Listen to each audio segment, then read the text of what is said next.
Good evening, ladies and gentlemen.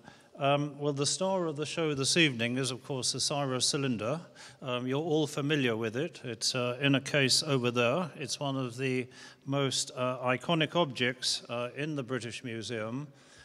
It was discovered in 1879 in excavations at Babylon during a British Museum excavation directed by Hormuz Rassam. It's sometimes called the first declaration of human rights. This is not strictly accurate, but it certainly is a very unusual and very unique document. What does it say? First of all, it tells us that Cyrus captured Babylon without destroying the city, which was a very unusual thing at that time. He also said he allows the inhabitants to move about peaceably.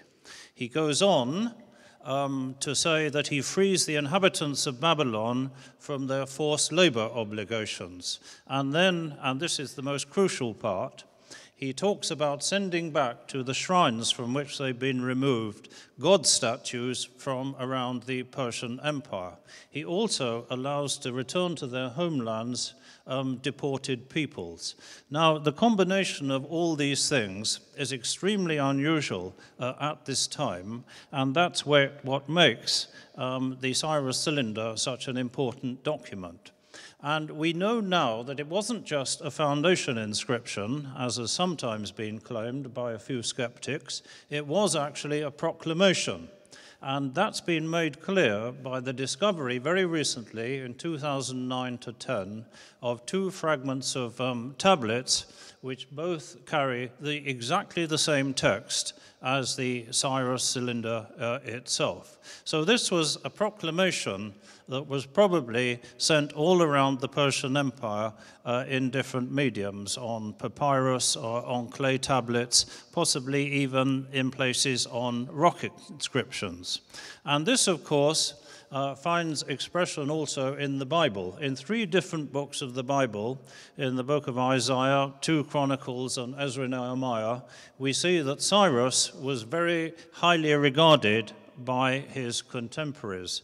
And two of those books do indeed talk about his issuing a proclamation. And it's clear from the Bible that it was at this time that Jewish people were able to go back to Jerusalem and to rebuild the temple. That was the Second Temple. So the Cyrus Cylinder is an important document for very many different groups of people worldwide nowadays. Of course, for the Jews, because it was at this time they were able to rebuild the temple, but also for Iranians, both Iranians in Iran and expatriate Iranians all around the world.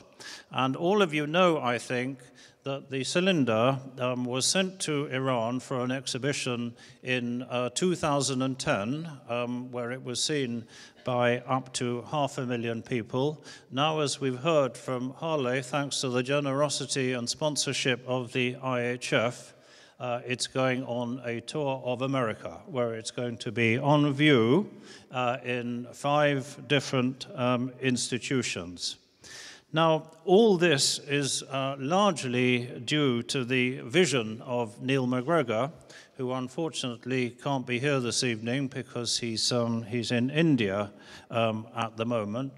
But I think it's a great tribute to the wisdom and imagination of the trustees of the British Museum, that's the governing board of the British Museum, that they've not only agreed but encouraged these exhibitions of the Cyrus Cylinder. So it's therefore a great pleasure for me to call on one of our trustees, Karen Armstrong, the distinguished historian of religions, to say a few words to us. Thank you.